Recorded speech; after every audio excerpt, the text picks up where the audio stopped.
محمد وآل محمد آله الطيبين الطاهرين المعصومين المظلومين الذين وهب الله عنهم الرزق وطهرهم تطهيرا.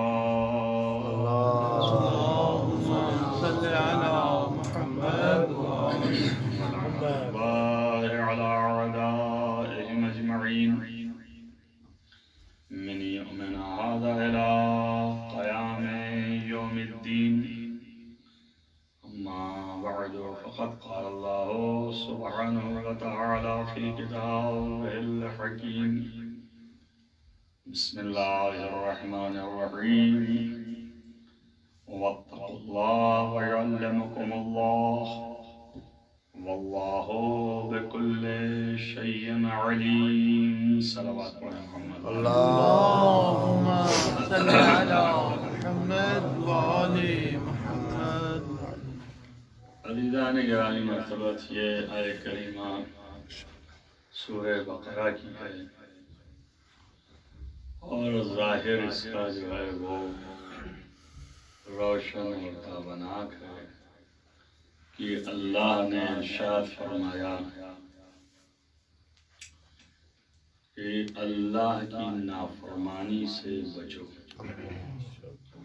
واتقوا اللہ، اللہ کا جو بھی حکم ہے اسے بجا لو، اور جو نہیں ہے اور اللہ نے منع فرمایا ہے اسے ترک کرو.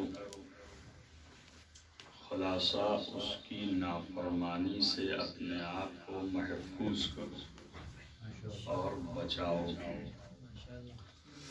اور جب ایسا کرو گے کہ تمام نافرمانیوں سے اپنی قوت اور قدرت کے مطابق بچتے رہو گے اور اپنے نفس کو بچاتے رہو گے، تو اللہ اسی نفس کے اندر وَيُعَلِّمُكُمُ اللَّهُ علم کا نور ڈال دے گا. علم جو ہے وہ پڑھنے پڑھانے سے نہیں آتا، یہ جو ہے وہ ذریعہ ہے. اور در حقیقت علم سے مراد زید فاعل وامرن منصوب مفعول نہیں. علم سے مراد معرفت خداوندی ہے.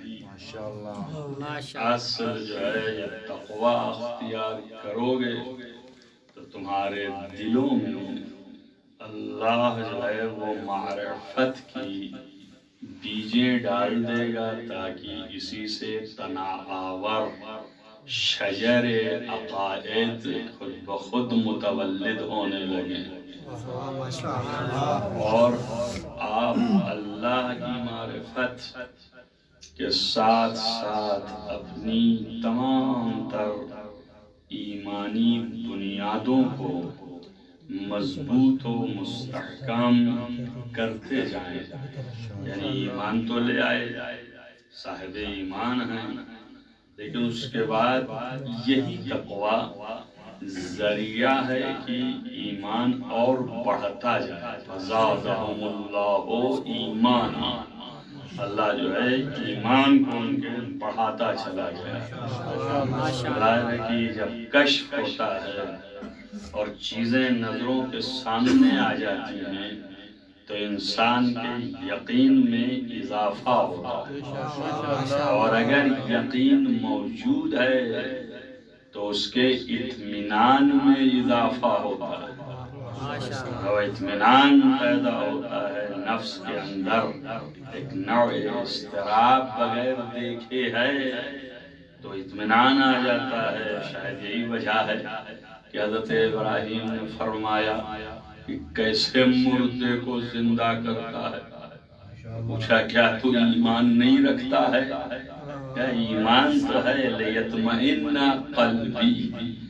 معلوم یہ ہوا کہ مشاہدہ کرنے سے، کشف ہو جانے سے اطمینان پیدا ہو جاتا ہے اگر ایمان بھرپور ہے۔ اس اطمینان کے حصول کے لیے ابراہیم نے کہا آنکھوں سے دکھا دے۔ اب آپ سوچئے کہ جن کے سامنے ہر کائنات کی چیز بنی ہو اور تمام مظاہر قدرت کا مشاہدہ کیا ہو تو نہ ان کے اطمینان میں فرق آئے گا نہ ان کے ایمان میں آئے گا۔ اسی لیے کہا کہ نظروں سے پردے ہٹ بھی جائیں تب بھی فرق نہیں آنے والا ہے۔ صلوات پڑھنا۔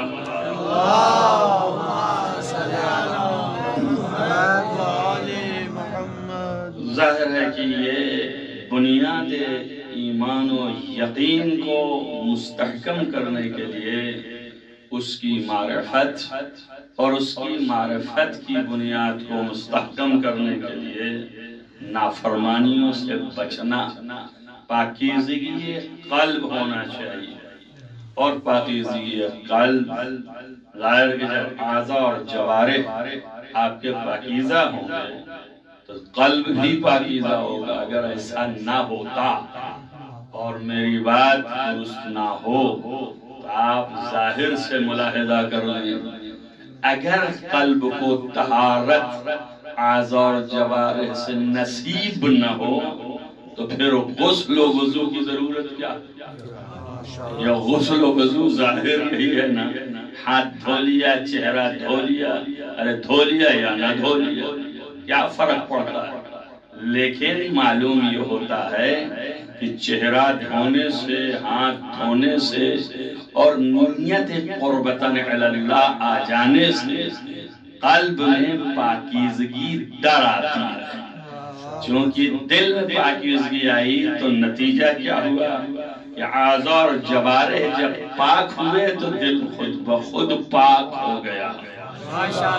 تو اللہ نے ظاہر سے استدلال کر دیا کہ دیکھو اگر تم اپنے اعضاء اور جوارح کو، اپنے خواہشات نفسانی کو کنٹرول میں اور قابو میں رکھو گے تو تمہارا دل بھی پاکیزہ ہو جائے گا۔ اور دل کی پاکیزگی جو ہے اصل ہے، جیسے ہی پاکیزہ ہوا وہاں پر دیکھیے آپ تقوی کی قید لگا کے اللہ نے بتا دیا کہ پاکیزگی میں ہی علم و معرفت رہتی ہے، اور اگر پاکیزگی نہ ہو تو علم و معرفت ٹھہرتا نہیں ہے۔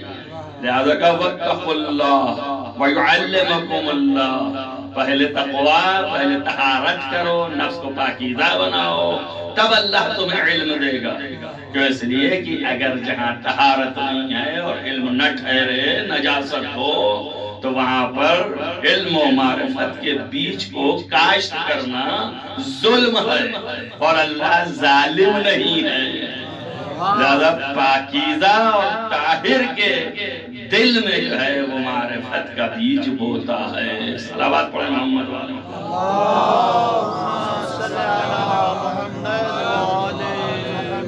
مفسرین نے خود جو ہے وہ اس بات کو واضح اور روشن کیا ہے کہ اصل معنی تقوی کے کیا ہیں۔ تقوی کے معنی ایک یہ ہے کہ نافرمانی سے بچنا، جو کہ ظاہر الفاظ کے ظاہر معنی حقائق سے، لیکن ماحصل معنی زیادہ کیا، اور اس میں جو اہم تر معنی ہے ماحصل، محققین نے فرمایا کہ اصل یہ ہے کہ دل جو ہے وہ طاہر ہو جائے۔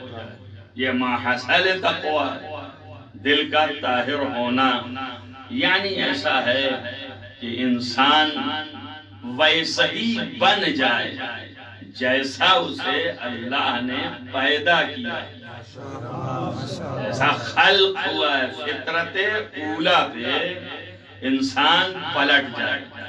اب اگر کوئی از اول فطرت اولا پہ ہے اور جو ہے وہ بے عملی اور نافرمانی کی نجاست اور قذارت اپنے نفس کے اوپر اور فطرت پر نہیں بیٹھنے دیا، ویسے ہی کا ویسے ہی رکھا جیسا اس نے دیا تھا، ویسے ہی آخر دم تک محفوظ رکھا، اسی کا نام معصوم ہے۔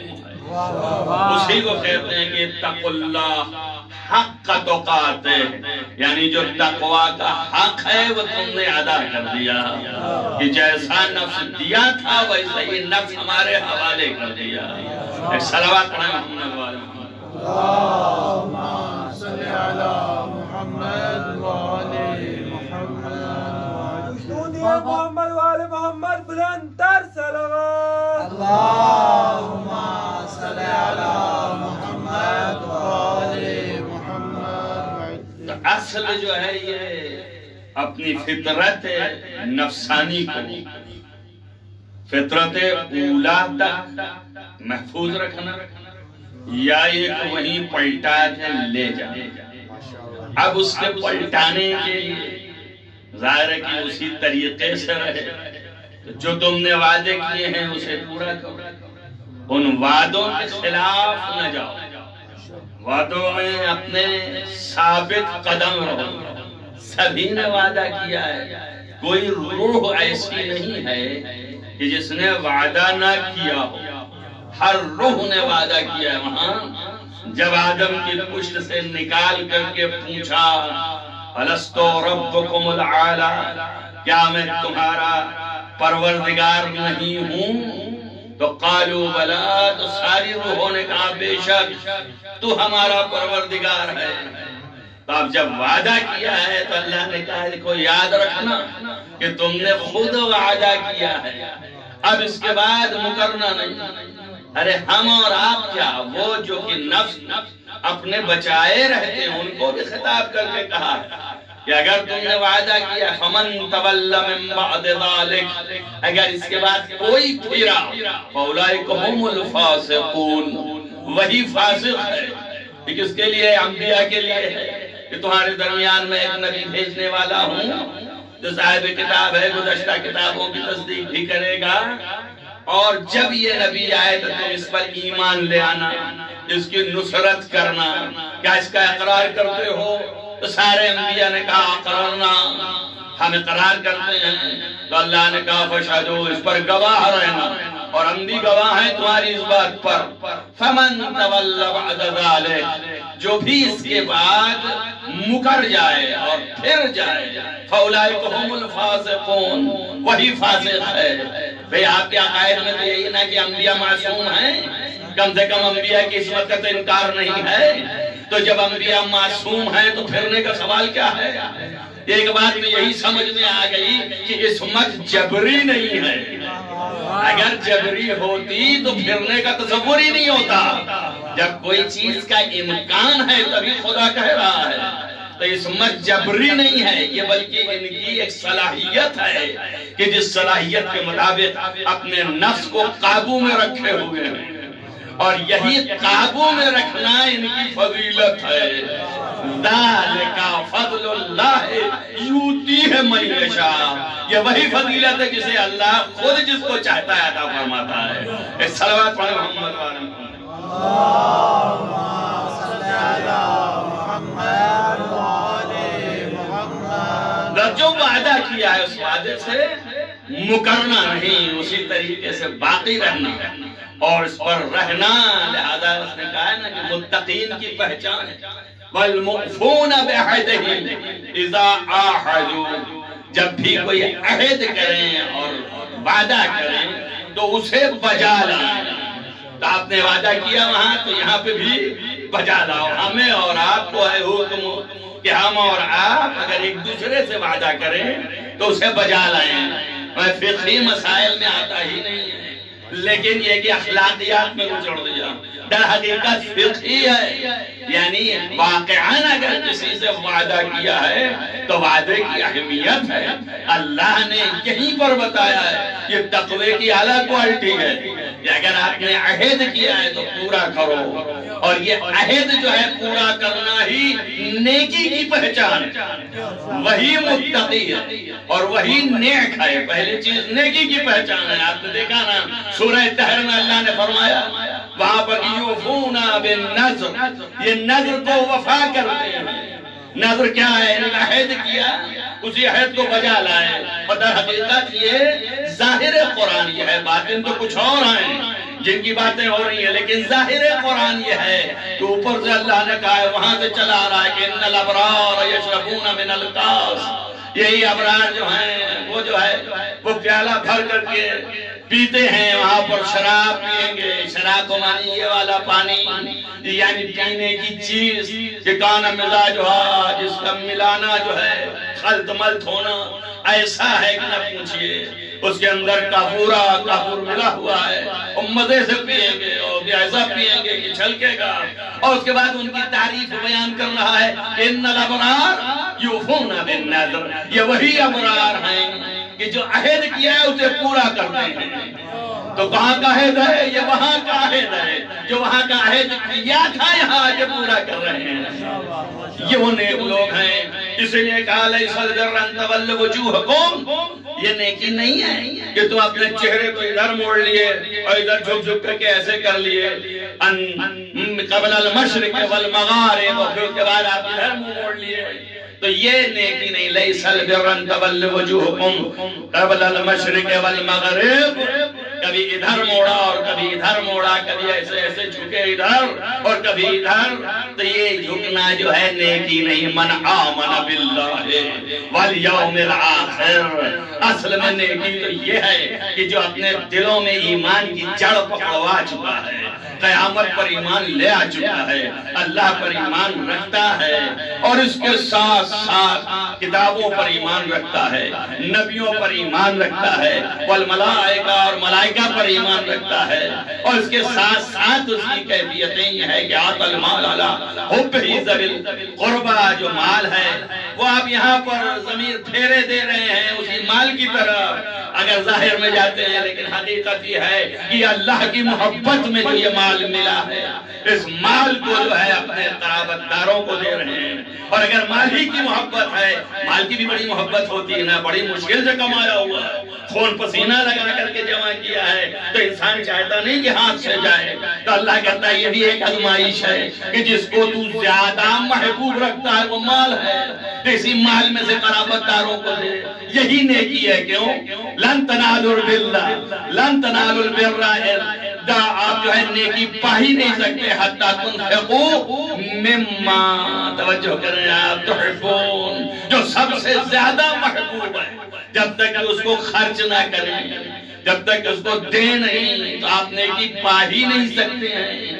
تو اب معلوم یہ ہو گیا کہ یہ مال جو ہے قرابت داروں کو جو عطا کیا ہے، یہ عطا کرنا نیکی ہے. اور وہاں کہہ رہا ہے کہ نیکی یہ سب نہیں ہے کہ خالی ادھر جھک گئے ادھر جھک گئے، بس نماز پڑھ لی، کہا کہ بڑے پابند ہیں. اول وقت کسی سے پوچھئے آپ کے نزدیک یہ صاحب کیسے؟ کہا ہر وقت میں ان کو نماز میں دیکھتا ہوں، دیکھا میں نے جماعت میں شریک رہے، اول وقت رہتے ہیں، حرم میں دکھائی دیتے ہیں، مسجد میں نظر آتے ہیں، یہاں بیٹھے ہوئے ہیں وہاں بیٹھے ہوئے ہیں، لیکن جو وعدہ کرتے ہیں مکر جاتے ہیں. تو اب یہ نماز کا کیا فائدہ ہے کہ نماز تو پڑھ رہے ہیں آپ، لیکن نماز کے بعد جو عہد کیا نہیں پورا کر رہے ہیں، جو اللہ نے حکم دیا اسے نہیں بجا لا رہے ہیں. بس اتنا ہی فائدہ ہے. شاید گرا گزرا ہو کسی کو کہ غیر نمازی کا فائدہ نہیں ہے. میں اتنا ہی کہہ رہا ہوں کہ اتنا ہی فائدہ ہے کہ 10 وجوبات میں سے ایک ادا کر دیا آپ نے، لیکن 9 چھوڑ دیا آپ نے. اب 9 جب تک نہ ادا کریں، نیکی پیدا نہیں کی. نیکی پیدا کرنے کے لیے سب ادا کریں، کوشش کریں سب ادا کرنے کی. کوشش کے معنی یہ ہے کہ ہر امکان و قوت سے آپ بجا لائیں، لیکن اگر نہیں ہو پا رہا، موانع ایسا پیدا ہو گئے کہ نہ آپ کے اختیار میں تھا نہ آپ کی قدرت میں تھا، تو وہاں کے لیے کہہ رہا ہے کہ اب ہم مغفرت کرنے والے ہیں. مغفرت اس پر ہے، ہم تو دوسری چیز پر مغفرت کا رائے لے رہے ہیں. ہم تو کہہ رہے ہیں کہ ٹھاٹ سے آرام کرو، اور ٹھاٹ سے جس طرح چاہے حرام کھاؤ، ٹھاٹ سے جس طرح چاہے زندگی گزارو. اس کے بعد تو اللہ غفور الرحیم انشاءاللہ معاف کر دے گا.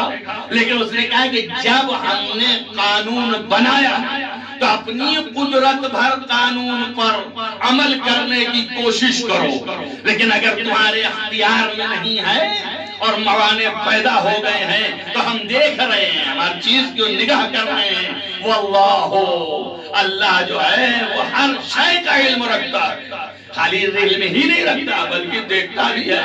کہتا نہیں قل اعملوا فسيرى الله اعمالكم، کہا پیغمبر ان سے کہو عمل کریں، اللہ جو تمہارے عمل کو دیکھتا ہے. تو بات معلوم یہ ہو گئی کہ اللہ کی بارگاہ میں جب تک کہ سب ادا نہ کریں وَآتَ الْمَالَ عَلَىٰ حُبِّهِ ذَوِي الْقُرْبَىٰ وَالْمَسَاكِينِ وَابْنَ السَّبِيلِ وَالسَّائِلِينَ فِي الرِّقَابِ، اس سارے لوگوں کو تم اپنا مال ادا کرو اور پھر اس کے بعد اقام الصلاۃ وآت الزکات. آپ ملاحظہ فرما رہے ہیں اللہ نے کس کو کس طرح مقدم کیا ہے. ہر جگہ حکمتیں ہیں، مصلحتیں ہیں. یہاں پر تعریف نیکوکاروں کی تعریف میں پہلے نماز نہیں بیان کیا، گرچہ مومن کی تعریف میں جب عمل کے میدان میں آیا تو آمنو اور اس کے بعد کہا یقیمون الصلاۃ ویؤتون الزکات. توجہ کریں آپ، ایمان مومن عمل صالح تو ہاں وہی بیان کر رہا ہے، لیکن نیکوکار میں سب سے پہلے ایمان، پھر اس کے بعد مال کا عطا کرنا، یعنی جان اور مال دو چیزیں. نفس میں ایمان راسخ ہوتا ہے اور اس کے بعد مال محبوب تر چیز ہے. یہ دونوں خرچ کرو، پھر اس کے بعد کہہ رہا ہے اقام الصلاۃ وآت الزکات. یہ نماز اگر قائم کرے، زکات اگر دے، والموفون بعہدہم اذا عاہدوا، اور جو وعدہ کیا ہے اس وعدہ کو پورا کرے، تو پھر یہی وہ لوگ ہیں. اور ساتھ میں یہ بھی ہے والصابرین، اور صبر بھی کرتے ہیں. ایسے فی الباساء والضراء، یہ مصیبتوں میں، مشکلوں میں، پریشانیوں میں صبر کرتے ہوں. اور پھر اس کے بعد وحین الباس، جب مشکل بہت زیادہ اتر جائے تو صبر کی بھی انتہا کر جائیں، صبر میں ذرا اور پیچھے نہ ہٹیں. اولئک الذین صدقوا، یہی وہ لوگ ہیں جو صدق دل سے ایمان بھی لے آئے اور یہی اپنے عمل میں بھی سچے ہیں. وَأُولَئِكَ هُمُ الْمُتَّقُونَ، اور یہی متقی ہیں. اب کل کے نہ پوچھنا کہ متقی کسے کہتے ہیں، کہاں سے متقی کہیں سے نکل کے تو نہیں آتا ہے. انہی پر عمل کر جائے تو متقی ہے، یعنی اس کا تقوی پھر اللہ کے نزدیک ثمرہ آور ہے. جب ایسا بن جائے تو یعلمکم اللہ، اللہ تمہارے دلوں میں معرفت ڈال دے گا اور ایسا معرفت ڈالے گا کہ پھر تم ایک دوسرے کو بھی پہچانو گے. پہلی چیز تو یہ ہے کہ اپنے کو پہچانو، پھر ایک دوسرے کو پہچانو اور پھر اس کے خالق کو پہچانو. یعنی یہ سلسلے وار جیسے ہی معرفت آئی دل کے اندر کیفیت پیدا ہو گئی. اب اس کے تمام مظاہر نظروں کے سامنے دکھائی دینے لگے. اسی لیے معرفت ہم عبادت سے بھی زیادہ، لہذا کہتے ہیں جو اللہ کے یہ حکم ہے کہ ما خلقت الجن والانس الا ليعبدون، اسی امام ہمام حضرت امام حسین علیہ السلام سے پوچھا گیا کہ مولا اس کے کیا معنی ہے کہ ہم اللہ کی عبادت کے لیے پیدا کیے گئے ہیں؟ آپ نے فرمایا معرفت خداوند، یعنی اللہ کی معرفت پیدا کرنا، یعنی اللہ کی عبادت کے لیے پیدا کیا. ایک صلوات پڑھیں محمد وآل محمد. اللهم صل على محمد وآل محمد. نعرہ تکبیر، اللہ اکبر، نعرہ تکبیر، اللہ اکبر. نعرہ رسالت یا رسول اللہ، نعرہ رسالت یا رسول اللہ، نعرہ حیدری یا علی. محمد وآل محمد صلوات. اللهم صل على محمد وآل محمد. یہ تو آپ کو اندازہ ہی ہے، ایک لفظ ہے تمرین، اور تمرین کثرت سے ہوتی ہے. جتنا ہی زیادہ آپ کرتے جائیں تمرین ہو جاتی ہے. ایک دفعہ کیا ہے تمرین نہیں ہے، 10 دفعہ کیا ہے تمرین تو کم سے کم 50 دفعہ تو کر ہی چکا ہوں کل اسی 9 دن میں. تو جب 50 دفعہ کریں گے تمرین ہو جائے گی. تو چونکہ اکیلے پڑھنے کی عادت ہے تو اکیلے میں ٹھہرنا نہیں ہوتا. وہاں 1.5-2 گھنٹے کا مواد 45 منٹ میں ادا. تو ظاہر ہے کہ ہم اس وقت تک خاموش نہ ہوں گے جب تک آپ نہ بولیں گے. جب آپ خاموش رہیں گے تو ہم بولتے ہی چلے جائیں گے. تو آپ یہ بھی دیکھتے رہیے کہ ٹھہر ہی نہیں رہے ہیں. تو ٹھہریں گے کب؟ جب آپ بولیں گے تب. جب آپ بولیں گے تو ہم دم لیں گے، ہم خاموش ہو جائیں گے. صلوات پڑھیے محمد وآل محمد. اللهم صل على محمد وآل محمد. تب ظاہر ہے کہ دم لینے اور بولنے کا طریقہ یہی علماء نے بھی رکھا ہے، اور تاکہ مجلس کو نورانیت بھی پیدا ہو جائے.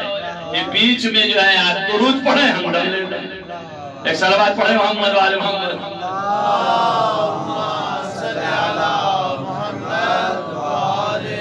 در حقیقت تقویٰ جو ہے وہ نفس کو پاکیزہ کرنا، اور جب نفس پاکیزہ ہو جایا، قلب پاکیزہ ہو جایا، تو پھر یہیں سے معرفت خدا بندی پیدا ہوئی.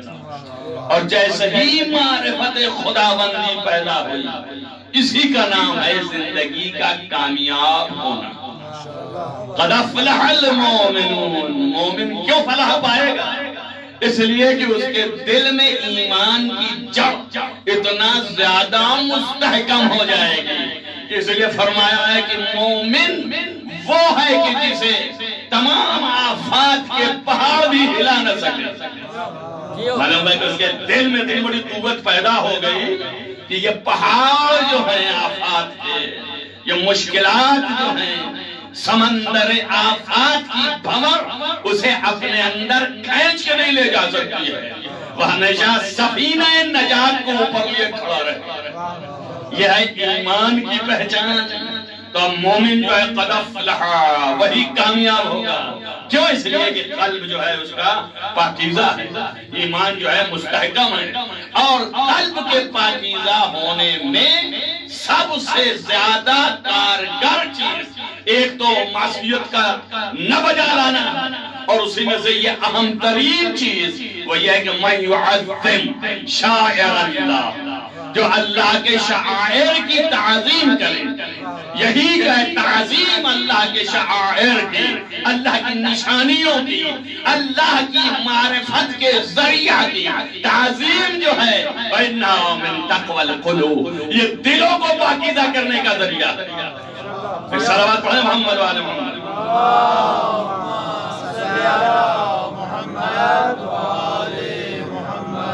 جسم کے پاکیزہ کرنے کا ذریعہ جو ہے وہ نافرمانیوں سے بچنا، یعنی اعضاء جوارح سے تقوی اختیار کرنا.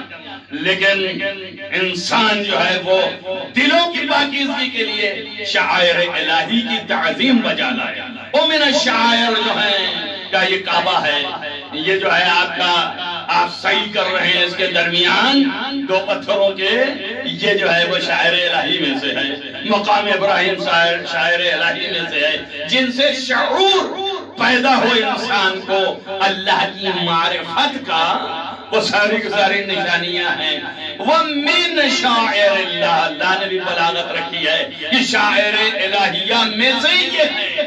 آپ اندازہ کریں کہ چار پتھر شاعر الہی بن سکتے ہیں، تو پتھر جن کی وجہ سے خلق کیے گئے ہیں، کیا وہ شاعر الہی نہیں ہے؟ ایک صلوات پڑھیں محمد وآل محمد.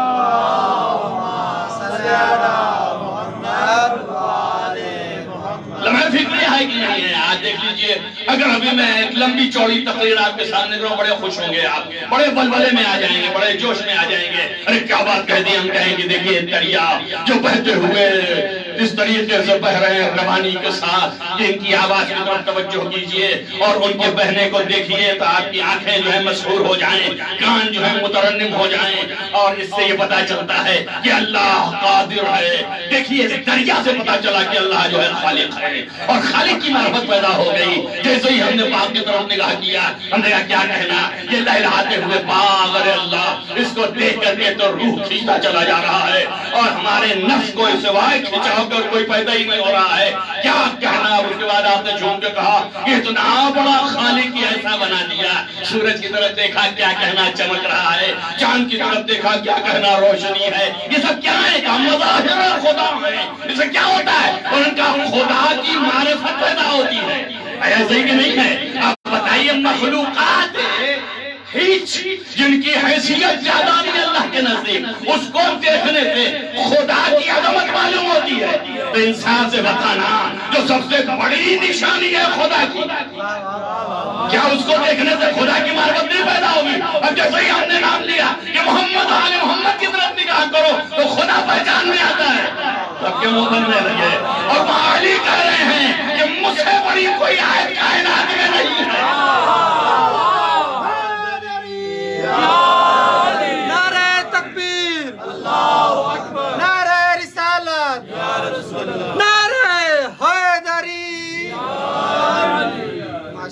اب ان لوگوں کے دل و دماغ کے فریب کے علاوہ اور کیا ہے کہ چھوٹی چھوٹی چیزوں پر تو اتنا زیادہ کاربن ہے اور اتنا زیادہ دل بستگی ہے کہ اللہ اکبر، اگر چاند نہ ہوتا تو خدا سمجھ نہ آتا، اگر سورج نہ ہوتا تو خدا پہچانا نہ جاتا۔ اللہ اکبر، سورج اور چاند سے خدا کو پہچان رہے ہو، اور جن کو اس نے اپنے چہرے کی عظمت بنا کے بھیجا ہے ان سے خدا نہیں سمجھ میں آ رہا، ان سے نہیں پہچانا جا رہا۔ بیچ میں کسی کو نہ لاؤ، صرف اللہ ہی اللہ۔ ارے جب بیچ میں نہ لاؤ تو سورج کو کیوں لایا؟ بیچ میں نہ لاؤ تو چاند کو کیوں لے آیا؟ یہ چاند اور سورج کا لانا بتا رہا ہے کہ تیری فطرت میں بغیر وسیلے کے بارے میں نہیں پیدا ہو گئی۔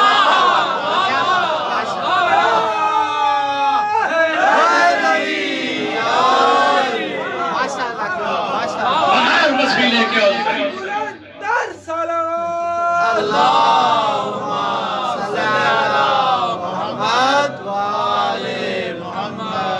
اللہ کیا پیدا کرے گا؟ یہ معرفت پیدا کرے گا، یہ علم تمہارے نفس میں راسخ کر دے گا کہ پھر تم ایسا سمجھو گے کہ خدا کیا ہے، اس کی طاقت کیا ہے، اس کی قدرت کیا ہے۔ اب میں اپنے لفظوں میں سمیٹ کے کہوں کہ جو آپ دیکھ رہے ہیں، چاند سورج کو دیکھا تو خدا سمجھ میں آ گیا، توجہ کریں آپ، لیکن چاند سورج کے اوپر جو حکومت کرنے والا، اللہ اکبر، اگر اس کو دیکھ کے خدا نہ سمجھ میں آئے تمہارے، اور یہی وجہ ہے کہ علی ہر فعل انجام دینے کے بعد دنیا کو یہ بھی بتاتے رہے کہ ہم ان پر حاکم ہیں، اور سر سجدے میں رکھ کے بتاتے رہے کہ ہم پر خدا حاکم ہے۔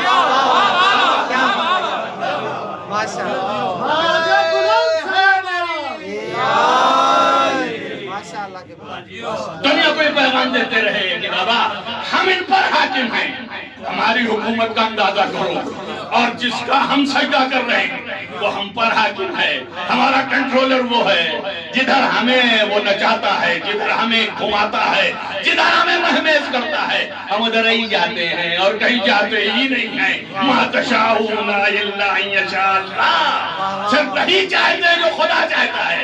تو مانی یہی ہوا نا کہ ریموٹ کنٹرول خدا کے ہاتھ میں ہے، خدا نے چاہا سو جا، سو گیا، خدا نے چاہا میدان میں اتر جا، اتر گیا، خدا نے کہا آگے بڑھ جا، آگے بڑھ گیا، خدا نے کہا در اٹھا لے ہاتھوں میں، اٹھا لیا، خدا نے کہا تو معلق ہو گیا، معلق ہو گیا، خدا نے کہا رسول کے پل پہ سوار ہو جا، سوار ہو جا۔ سب حکم خدا کا پابند ہے۔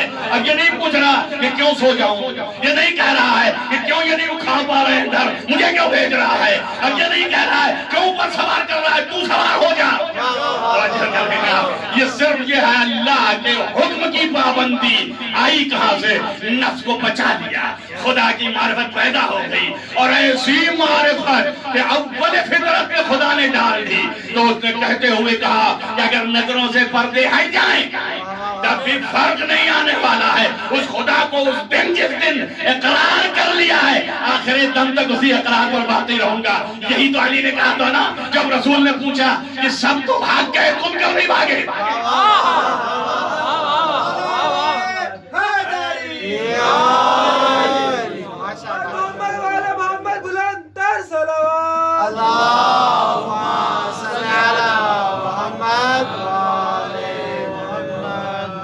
سب تو چلے گئے، تم کیوں نہیں گئے؟ تو آپ نے ایک ہی جواب دیا جو آپ جانتے ہیں، آخر و بعد الایمان۔ تو آپ کیا سمجھ رہے ہیں؟ یہاں کے ایمان کی بات کر رہے ہیں جو آج تک آپ بحث میں پڑے ہوئے ہیں کہ 9 برس سوچا کہ 10 برس کے تھے، یہ ایمان کب لے آئے؟ پہلے لائے کہ بعد میں لائے؟ اس ایمان کا حوالہ نہیں دے رہے۔ یہ مسکرا کے پوچھنے والا کون ہے؟ محمد مصطفیٰ۔ جواب دینے والا کون ہے؟ علی مرتضیٰ۔ تو پوچھے گا جب سوال کرے گا تو سوال کیسا ہوگا؟ کیا سمجھ گئے ہوتے؟ پوچھنے والا محمد مصطفیٰ، جواب دینے والا علی مرتضیٰ۔ یہی حوالہ دے رہے ہیں، یاد نہیں ہے جب ایمان لائے تو ساتھی تو لائے تھے۔ ایک ہی نور کے 2 حصے ہیں، جس وقت خلق کیا جائے اس کو ان کا ایمان ویسے ہی ان کا ایمان۔ صلوات محمد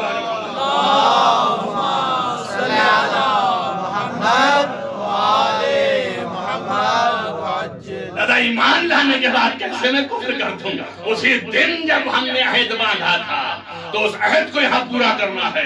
اب چاہے جان رہے اور چاہے چلی جائے، رہنا اور جانا جان کا یہ میرے اختیار میں تھوڑی ہے، اس کے اوپر ہے. چاہے رکھے چاہے لے جائے، جب چاہے گا کہ رکھے تو رکھے گا، جب چاہے گا کہ لے جائے تو لے جائے گا. مگر نہیں سنا آپ نے جیسے ہی جنگ خندق میں آپ آئے فتح کر کے تو نبی سے لپٹ کے رونے لگے. پوچھا کیوں رو رہے ہو؟ کہا امید تھی کہ میں بھی شہادت سے سرفراز ہو جاؤں گا. توجہ کر رہے ہیں آپ، یعنی شہادت کی چاہت اس قدر ہے. کیوں؟ اس لیے کہ جان کو اپنا سمجھے ہی نہیں. جس کا ہے وہ چاہے لے لے چاہے دے دے. اب لینا دینا جان کا اللہ کے حوالے ہے اور میدان کارنار میں جمنا علی کے حوالے ہے. یہی تو آپ سے کہا جا رہا ہے. اور دیکھ تو مشہور معروف جملے ہوتے ہیں یہ کہ آپ اپنے وظیفے کو انجام دیجئے باقی اللہ دیکھ لے گا. تو علی نے عمل کر کے دکھایا کہ میرا وظیفہ یہ ہے. توجہ کریں آپ. اب وظیفہ کی پہچان بھی ہونی چاہیے کہ کہاں وظیفہ ہے کیا. توجہ کریں آپ. اب وظیفہ کیا ہے؟ اگر وظیفہ خالی نماز پڑھنا ہے تو نماز پڑھنا ہے، اگر وظیفہ جنگ میں آنا ہے تو جنگ کر رہا ہے، وظیفہ سونا ہے تو سو رہا ہے. ورنہ پلٹ کے کہتا نہیں کہ 1000 رکعت پڑھتا ہوں تو مجھے لے جا کے سلا رہا ہے. ہم نہیں سوتے، ہم کیوں سوئیں؟ اللہ بڑا ہے کہ تو بڑا ہے. توجہ کریں آج کیسی بحثیں کر رہے ہیں آپ. طلبہ بن کر کے اتنا بڑا ماما لگا کر کے بحثیں کر دیں یہ بڑا ہے کہ وہ بڑا ہے، یہ افضل ہے کہ وہ افضل ہے. لیکن اس کو پریارٹی ہے اس کو نہیں پریارٹی. ارے احمد پریارٹی مرضی پروردگار ہے، نہ اس کو نہ اس کو.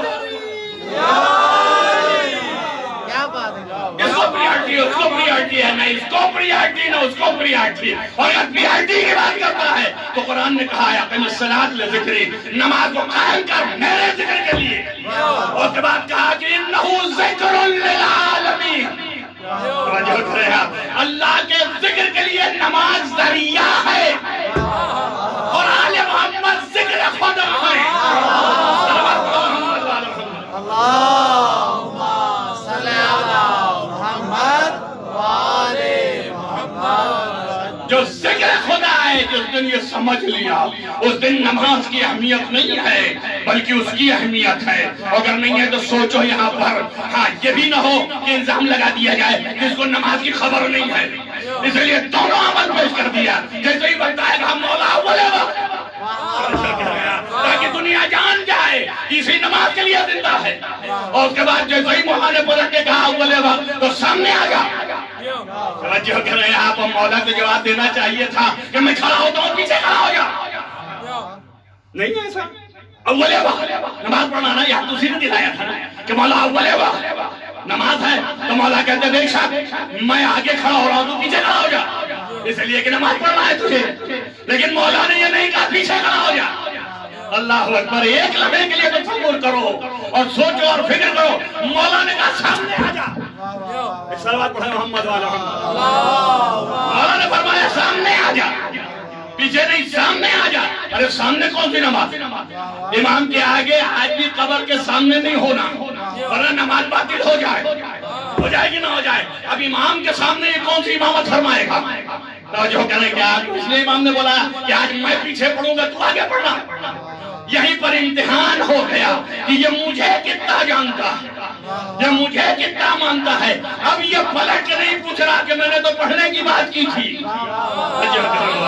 میں نے تو نماز پڑھنے کی بات کی تھی. مولا نے جب کہا سامنے آ جا تو اس کے دماغ نے طے کر لیا کہ نماز ذریعہ ذکر الہی ہے اور حسین عین ذکر الہی ہے.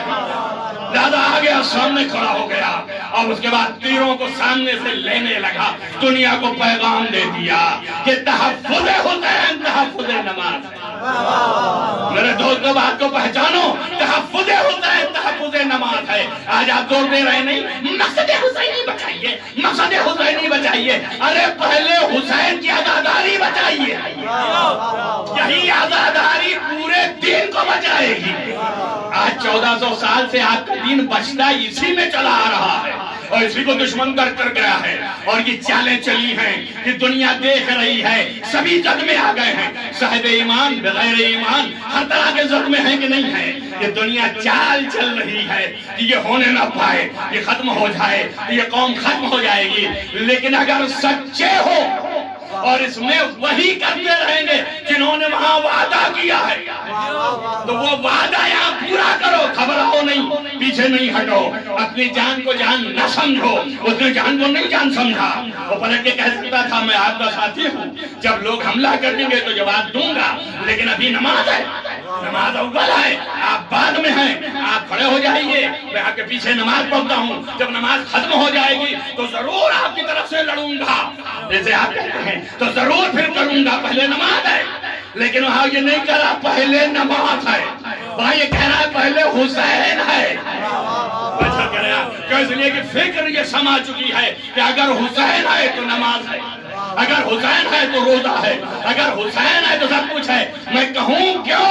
اس لیے کہ نبی نے مسجد النبی میں بتا دیا، خطبہ اسی نماز روزہ کا چل رہا تھا، لیکن جب حسین کے پیر چھڑک گئے اور زمین پہ آنے لگے تو نبی تو کے نیچے اتر گیا، اور اس کے بعد حسین کو ڈاک کر ھذا حسین فعرفوہ، یہی حسین کو پہچانو، یہی نماز ہے، یہی روزہ ہے، یہی حج ہے، یہی زکات ہے۔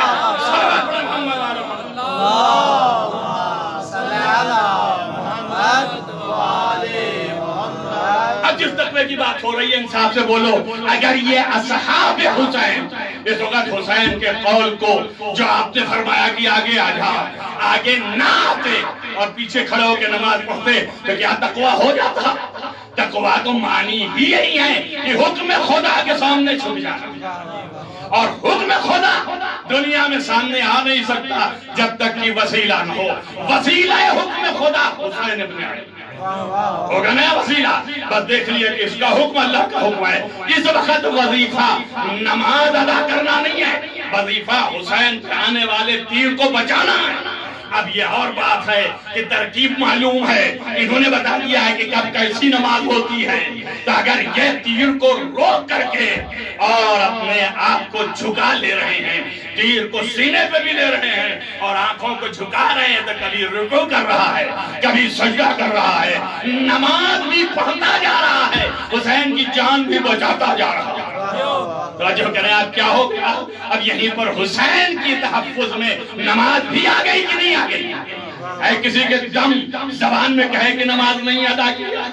توجہ کرنا میری بات پر، ہے کسی میں دم کہ نماز نہیں ادا کیا؟ جی نہیں، کوئی نہیں کہہ سکتا، اس لیے کہ نمازیں کی کئی قسمیں ہیں، نماز جو ہے وہ خوف کی بھی ہوتی ہے، تو ہم نماز ادا کر رہے ہیں نا، ہر تیر پر جھک رہے ہیں، سینے کو بڑھا رہے ہیں اور حسین کو بچا رہے ہیں۔ توجہ رکھنا میری بات پر، ضائع نہ کرنا، بس یہ ایک جملہ ہمیشہ کے لیے ہے کہ حسین کی ذات کو بچاتے چلے گئے، یہ وہی کریں گے جنہوں نے وہاں وعدہ کیا ہے، یہاں وفا کریں گے۔ اب آپ جملے پر غور کیجئے، جیسے ہی حسین نے سلام پھیرا ویسے ہی تیر لینے والا زمین پہ گرا، اب آگاہ بڑھ کر کے آگے آئے اور سر اٹھایا اور اپنے زانوں پہ رکھا، تو آنکھ کھول کے تو نہیں پوچھا اب وفائی تو وجہ کریں، کیا ہم نے وفا کر دیا جو وعدہ کیا؟